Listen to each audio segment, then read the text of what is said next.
A month after the most visible hack in social media history, nothing has changed, and there's barely a peep in the news, let alone an outcry. Should you worry about using Twitter? The most visible hack in social media history. What happened? Well, it all started with a tweet. "I'm giving back to the community. All Bitcoin sent to the address below will be sent back doubled. If you send $1,000, I will send back $2,000, only doing this for 30 minutes. And that, of course, was followed by a Bitcoin wallet address where you could send the money.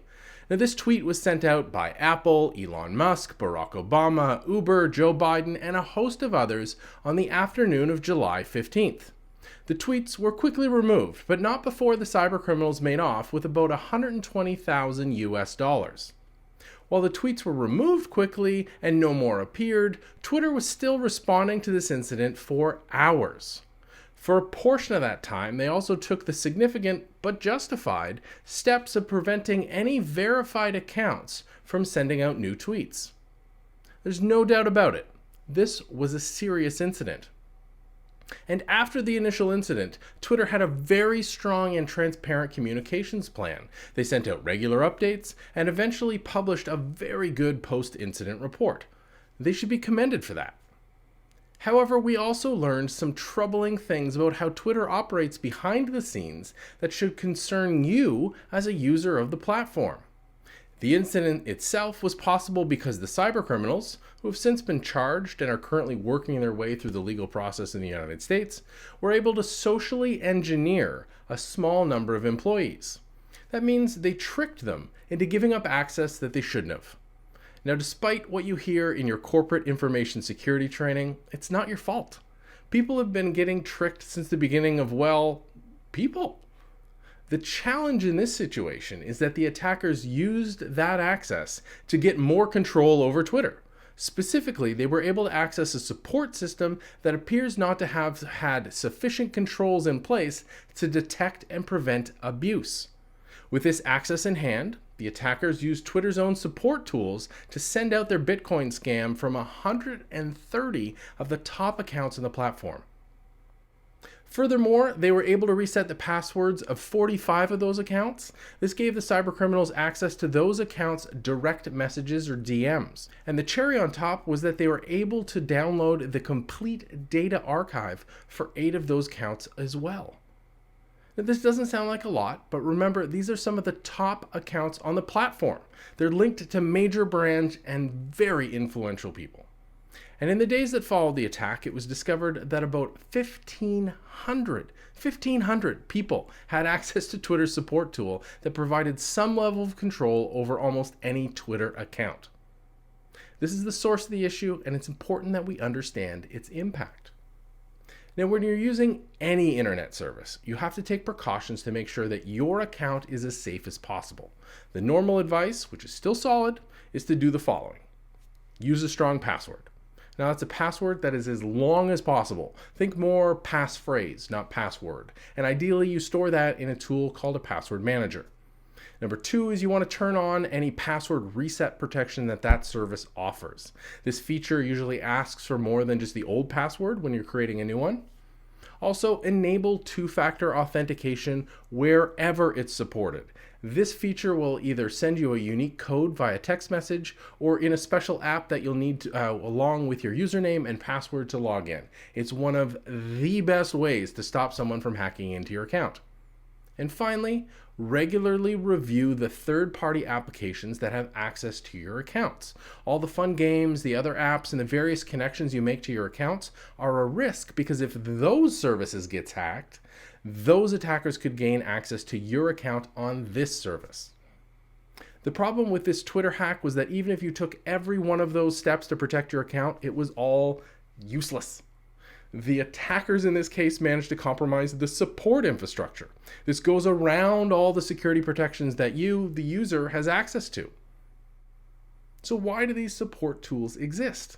Well, because people will always have problems. Technology doesn't work as expected. People genuinely forget their passwords. They change their email address and other issues.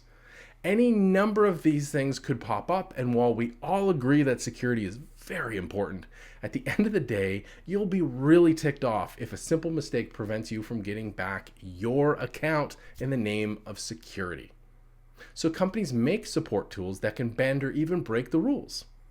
And they mitigate or reduce the risk of these tools by putting strong processes and procedures around their use. But guess what? Cybercriminals don't usually follow company procedure. And in this case, as soon as the attackers tricked the Twitter team members into giving up access, it was game over. The only saving grace here was that the attack was so visible and the attackers so apparently incompetent that they used this unprecedented access to run a Bitcoin scam. Now, this incident brings to light a startling truth for most people. Your Twitter account isn't actually yours. If it was yours, you would control access to it. Now, the existence of the support tool highlights the reality that these accounts are all Twitters, which, for the record, is in the terms of service that nobody reads, and we all just use these accounts for a while. Making matters worse, there are reports that various team members at Twitter abused the privileged access in order to snoop on various celebrities. This again shows that the account isn't actually yours. Now, that's not actually necessarily a bad thing. You just need to be aware of it. Now, your use of the platform is bounded by those unread terms of service and the privacy policy. These documents set out the relationship between you and Twitter and any other service. This situation isn't unique to Twitter. Now, most of the time, this relationship is a reasonable trade-off. For access to and use of the service, you provide the company with something of value, access to your attention. That's what Twitter sells to advertisers. Now, the problem is when the trust in this relationship is overtly broken. This is the situation the hack highlighted, and it raises a lot of questions. The sad truth is that as a user of the platform, you have little to no power. The terms of service and the privacy policy can be changed at any time by Twitter. Again, that's standard, which means that they are whatever the company really wants them to be. Making matters worse, here we are a month after the hack and no one is talking about it or even calling for change. If this is all out of our hands since the support tools are necessary and we have no power to change the nature of the relationship, what a positive and uplifting episode. What's the point of this? Well, the reason I think this issue is important to call out is to highlight the impact that these support tools can have on your privacy. Most platforms don't encrypt private messages end to end. Now, that's a technique that means only the sender and the intended recipient can read the message. Everyone else, including support, only sees that a message was sent between the sender and the receiver. They don't see the contents. Now, Twitter and most social networks don't use this technique for a multitude of reasons. Why? Well, we'll get into that in a future episode. The important takeaway here, the impact to your privacy, is that these direct messages are not private. Yes, you send a DM to me and it appears that we're the only people in that conversation. But the data is stored in a database somewhere and someone at Twitter could read it if they chose. Keep that in mind the next time you send a direct message. It might just change what you write.